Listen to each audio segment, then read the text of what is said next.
একটা বড় সবুজ জঙ্গল ছিল।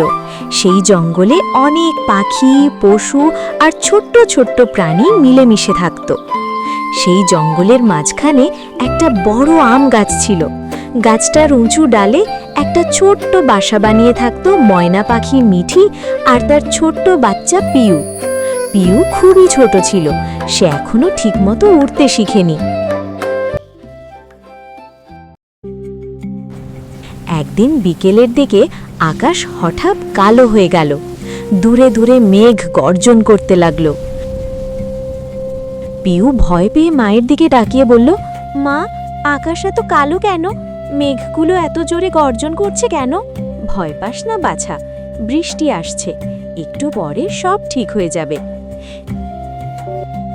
ঠিক তখনই ঝমঝম করে বৃষ্টি শুরু হয়ে গেল। বাতাসও খুব জোরে বইতে লাগলো, গাছের ডাল দুলতে লাগলো। পিউ ভয়ে কাঁপতে লাগলো। মা, আমাদের বাসা যদি পড়ে যায়? মিঠি পিউকে বুকের মধ্যে জড়িয়ে বলল, আমি আছি না, কিচ্ছু হবে না। কিন্তু ঝড়টা আস্তে আস্তে আরো ভয়ঙ্কর হয়ে উঠল। বাতাস এত জোরে বইতে লাগলো যে অনেক গাছের ডাল ভেঙে পড়তে লাগলো। হঠাৎ একটা বড় বজ্রপাত হলো। মিঠি বুঝতে পারল বাসাটা আর বেশিক্ষণ টিকবে না। তখন সে বলল, পিউ, তুমি এখানে বসে থাকো, আমি খাবার আর একটু শুকনো পাতা নিয়ে আসি, আমরা বাসাটা শক্ত করে বানাবো। পিউ ভয়ে বলল, মা, আমাকে একা রেখে যেও না, আমি খুব তাড়াতাড়ি ফিরে আসব। মিঠি উড়ে গেল, কিন্তু সে জানত না সামনে কি বিপদ অপেক্ষা করছে। মিঠি উড়ে যাওয়ার কিছুক্ষণের মধ্যেই একটা ভয়ঙ্কর ঝড় উঠল। গাছগুলো কাঁপতে লাগলো। হঠাৎ জোর বাতাসে মিঠির বাসা ভেঙে গেল আর ছোট্ট পিউ নিচে পড়ে গেল। মা, বাঁচাও, মা, বাঁচাও, মা, বাঁচাও। পিউ একটা ভাঙা ডালের সাথে আটকে গেল। নিচে ছিল গভীর জল। সে কাঁদতে লাগলো, মা, তুমি কোথায়? মা, তুমি কোথায়? ঠিক তখনই একটা কাঠবিড়ালি সেখানে এসে দাঁড়ালো। সে বলল, আরে ছোট পাখি, ভয় পেও না। পিউ কাঁদতে কাঁদতে বলল, আমার মা নেই, আমি পড়ে যাব। কাঠবিড়ালি বলল, শক্ত করে ডালটা ধরে থাকো। ঠিক তখনই একটা খরগোশ আর একটা কচ্ছপ সেখানে এসে দাঁড়ালো। খরগোশ বলল, আমরা একটা লতা এনে দড়ি বানাই। সবাই মিলে একটা লম্বা লতা নিয়ে এলো। কাঠবিড়ালি লতাটা নিচে ফেলল। ধরো এটা। পিউ কাঁপতে কাঁপতে ঠোঁট দিয়ে লতাটা ধরল।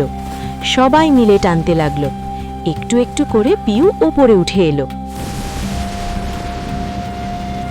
ওদিকে মিঠি ঝড়ের মধ্যে পাগলের মতো উঠছিল। সে সবাইকে জিজ্ঞেস করছিল, কেউ কি আমার বাচ্চাকে দেখেছ?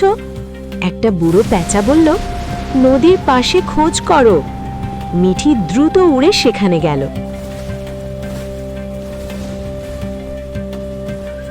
দূর থেকে সে দেখতে পেল পিউ বসে আছে। মিঠি আনন্দে চিৎকার করে উঠল, পিউ!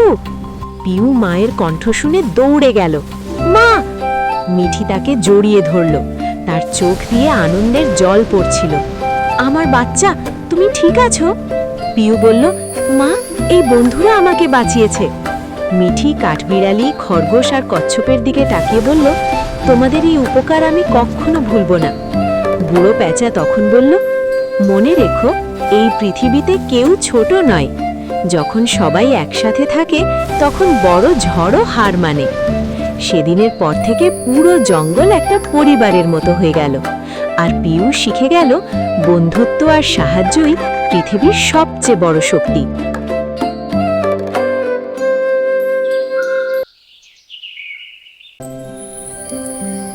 এরপর কেটে যায় বহুদিন।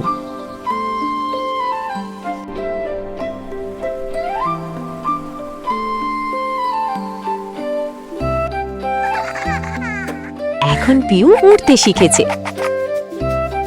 একদিন খুশি মনে উড়তে উড়তে সে বলে, আরে, উড়তে কত মজা!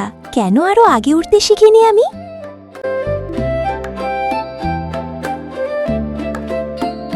আরে মা পিউ, তুমি এই দুপুরে কোথায় যাচ্ছ? এই তো আন্টি, একটু সামনেই যাব, খুব দূরে যাব না আন্টি। যাও তবে খুব সাবধান পিউ, নদীর ওপারে যেও না কিন্তু। আচ্ছা আন্টি।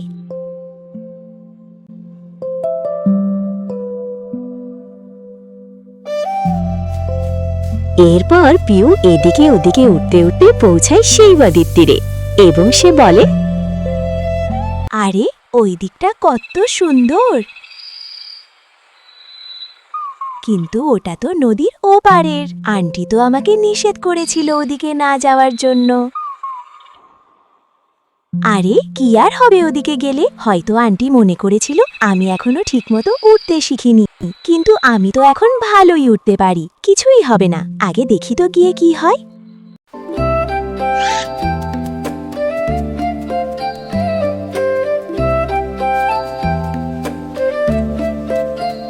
পিউ আস্তে আস্তে প্রবেশ করে জঙ্গলের আরো গহীনে।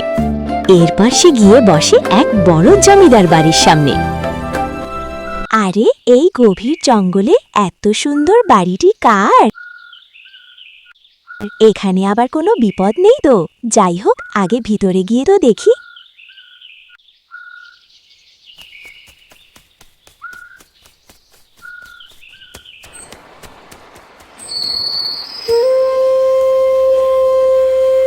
এত বড় বাড়ি, কিন্তু কেউ নেই কেন?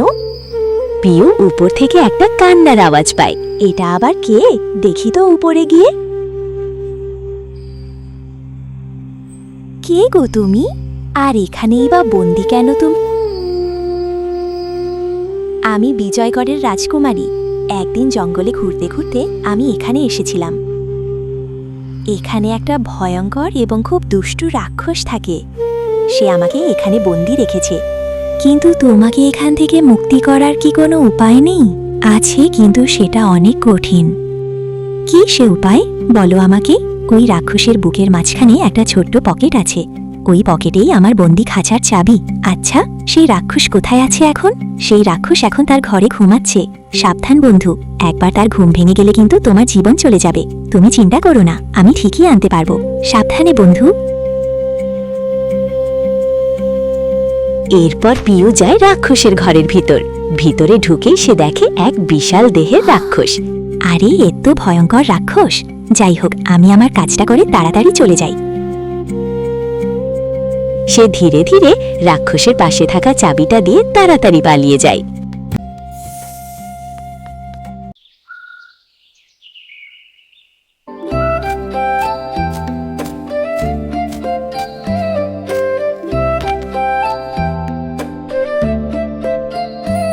এই দেখো বন্ধু, আর চিন্তা নেই, এখন তুমি মুক্ত। সে তার হাতে থাকা চাবিটা দিয়ে তাড়াতাড়ি রাজকুমারী পাখিটির খাঁচার দরজা খুলে দেয়। এরপর রাজকুমারী পাখি ও ছোট্ট পিউ তাড়াতাড়ি সেই প্রাসাদ থেকে পালিয়ে যায়। ছোট বন্ধুরা, এই গল্পটা আমাদের লেখায় একে অপরকে সাহায্য করাই মানবতার সবচেয়ে বড় পরিচয়।